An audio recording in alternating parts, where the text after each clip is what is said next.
जय हिंद दोस्तों, welcome to class 12 है। आइए 17 क्वेश्चन देखते हैं। 17वां बहुत ही अच्छा क्वेश्चन है, ये लॉजिकल है थोड़ा सा लेकिन अच्छा है। ओके, हमें पहले समझ में आएगा, समझिएगा ध्यान से। क्या बोला है, ए और बी के उन मानों को ज्ञात कीजिए जिन पे एफ एक्स आपका दिया है ए एक्स प्लस 1 यदि x okay x less than यानी equal then 3 B x plus 3 x greater than 3 okay और 3 पे परिभाषित करना है, मतलब एफ एक्स इक्वल टू 3। तो यहाँ पे सबसे पहले हम लोग ले लेंगे, क्या ले लेंगे, आपका x at x equal to 3 at x equal to 3 पे कंफर्म है। वहां पर दिया है 3 पे परिभाषित कर संतुष्ट करना है, कंफर्म है। अब देखिए क्या बोल रहा है, ए और बी का मान ज्ञात करना है। तो सबसे पहले लिमिट ज्ञात करेंगे, limit A x tends to 3 negative या एल एच एल भी कर सकते हैं इसको। ओके, फंक्शन आपका हो जाएगा limit x tends to 3 negative. अब देखिए 3 से कम, तो 3 से कम क्या होगा, यह होगा। तो 3 से कम आपका हो जाएगा, तो आपका फंक्शन हो जाएगा ए एक्स प्लस 1, कंफर्म है। मान रखेंगे तो 3a मान रख सकते हैं प्लस 1, कंफर्म है। अब यहाँ पाइए, अब क्या बोला है, R H L left hand limit. Left hand limit में राइट हैंड लिमिट में क्या करेंगे, limit x tends to 3 positive वाला। ओके, आपका function F x limit x tends to 3 positive. Function क्या लेगा, 3 से ज्यादा होना चाहिए, बी एक्स प्लस 3, कंफर्म है। बी एक्स प्लस 3 ले लिए। अब क्या करेंगे, फंक्शन मान रखिए, तो 3b प्लस 3 राइट। अब यहाँ पे आपका एफ 3 निकाल लेंगे, जब 3 निकालिए तो बराबर होना चाहिए, तो बराबर तो पहले वाला फंक्शन है, यहाँ पे 3a प्लस 1। अब देखिए हम लोग क्या करते थे संतुष्ट करने के लिए, LHL RHL और F3 दोनों तीनों बराबर होना चाहिए। तो आप लिख देंगे LHL इक्वल है RHL इक्वल है F3, मान रखिए। तो आपका 3a प्लस 1 इक्वल है किसके, 3b plus 3b plus 3 plus यहाँ पे 3a प्लस a यहाँ पे 1। अब इसमें से देखिए क्या करेंगे, इसमें से 2 एक साथ ले लेंगे, ओहो बराबर में, इसमें से 2 एक साथ ले लेंगे। 2 एक साथ लेने के बाद थोड़ा सा हम लोग बीच गलती सोल्यूशन कर लेंगे, अलजेब्रा वाला आंसर आ जाएगा आपका।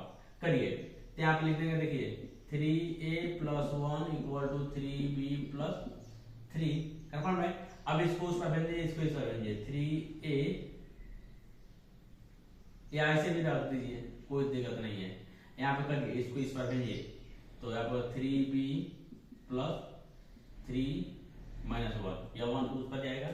ओके, 3a इक्वल टू यहाँ पर जाएगा 3b प्लस 2, कंफर्म है। और 3 या a इधर है, 3 से भाग दे दीजिए, तो a इक्वल टू आपका जाएगा 3b बटा में 3 प्लस 3 2 बाई 3 3 से 3 कैंसिल, तो a इक्वल टू हो जाएगा b प्लस 2 बाई 3। यह हो गया आपका आंसर, ए और बी का मान, कंफर्म है। इस तरह से बने क्वेश्चन नंबर 17। अब आते हैं 18 पे। आइए देखते हैं क्वेश्चन नंबर 18 क्या बोला है, लेम्डा के किस मान के लिए हमको ये वाला फंक्शन दे दिया एफ एक्स ओके के द्वारा परिभाषित x इक्वल टू 0 पे हम लोग देखेंगे कि कंटीन्यूअस है कि नहीं है, उसके बाद 1 पे देखेंगे कंटीन्यूअस है कि नहीं है, कंफर्म है। एएमओ करना है, लेम्डा के किस मान में, मतलब लेम्डा का मान निकालना है, कंफर्म है ना। ले हो गया आपका lambda into x square minus 2x अब 4x प्लस 1 एएमओ ज्ञात करना है, कंफर्म है। 2 मान दे दिया है, क्या मान दे दिया, पहला मान दिया x इक्वल टू 0, तो यहां पे लिख देंगे एट x इक्वल टू 0 पे, कंफर्म है। आपका देखिए सबसे पहले लिमिट क्या दे, x tends to 0 negative LHL ये कर सकते हैं। ओके, अब देखिए लिमिट 0 से यहाँ पे फंक्शन आप लिख देंगे, limit x tends to 0 negative. Okay, function क्या है, नेगेटिव मतलब पहला वाला lambda x square minus 2x, confirm है। अब मान रखिए, तो मान रखेंगे तो लेम्डा 0 का स्क्वायर माइनस 2 गुने 0 इक्वल टू टोटल 0 आ जाएगा, कंफर्म है। अब देखिए आरएचएल में लिमिट f जे टू 0 पॉजिटिव, कंफर्म है, या डायरेक्ट छोड़ दीजिए, कोई दिक्कत नहीं है। आपका फंक्शन x लिमिट f जे टू 0, फंक्शन आपका क्या हो जाएगा, देखिए ध्यान से, ये वाला आ जाएगा, तो ये वाला होगा तो आपका हो जाएगा x 0 से बड़ा होना चाहिए, तो 4x + 1 यही है 0 से बड़ा, मान रखिए 4 गुने 0 + 1 = 1। अब यहाँ पे फंक्शन 0 f0 का मान क्या है, देखिए इक्वल के बराबर होना चाहिए, तो lambda x² + -2x, okay, lambda यहाँ पे 0 का स्क्वायर -2 गुने 0 = 0। देखिए ध्यान से, ये तीनों अलग अलग है, नॉट इक्वल टू, आप लिख देंगे LHL इक्वल है RHL, नॉट इक्वल है RHL इक्वल है F0, आप लिख देंगे hence fx is a discontinuous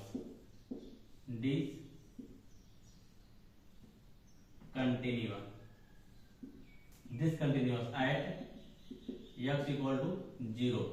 इसका मतलब क्या हुआ कि x का कोई भी मान लेम्डा के लिए कोई भी मान पॉसिबल नहीं है, कंफर्म है, या x = 0 at not equal to मतलब डिसकंटिन्यूअस, किस पे, 0 पे, मतलब 0 पे लेम्डा का कोई भी मान नहीं है, कंफर्म है।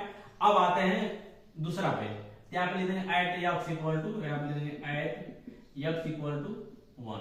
अब देखिए एट x = 1, इसमें x नहीं है, लेकिन एक चीज दिया है ना, 0 से बड़ा, तो 0 से बड़ा, एक तो 0 से बड़ा ही होता है, एक 0 से बड़ा होता है, तो इसका मतलब दोनों सभी कंडीशन में यहाँ पे लिख देंगे आपका जो भी है, यहाँ पे f(x) इक्वल टू फंक्शन आपका क्या दिया है 4x + 1 फंक्शन ने दिया है, इसके बाद लिमिट लेंगे, तो लिमिट यहाँ डायरेक्ट इसे रख सकते हो ना, यहाँ पे 1f(1) equal to 4x plus 1 गुने 1 प्लस 1 यह कर सकते हो। तो देखिए यह पोलिनोमियल फंक्शन हो गया, कंफर्म है, यह पोलिनोमियल फंक्शन हो गया। जब पोलिनोमियल फंक्शन ऑलरेडी कंटीन्यूअस होता है तो लिख देंगे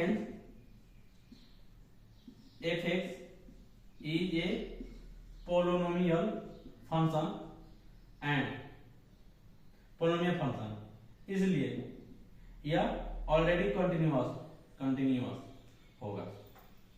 नहीं तो आप चेक करना होगा तो यहाँ पे कर सकते हो, कोई भी कंडीशन लोगे एक से छोटा, एक से बड़ा या एक के बराबर, एक से छोटा भी 0 से बड़ा रहेगा, और 0 से बड़ा लेंगे, एक से बड़ा भी लेंगे तो यही फंक्शन आएगा। यहाँ पर लिख सकते हैं आप limit x tends to 1 negative, okay, fx, ऐसे भी लिख सकते हैं limit x tends to 1 negative.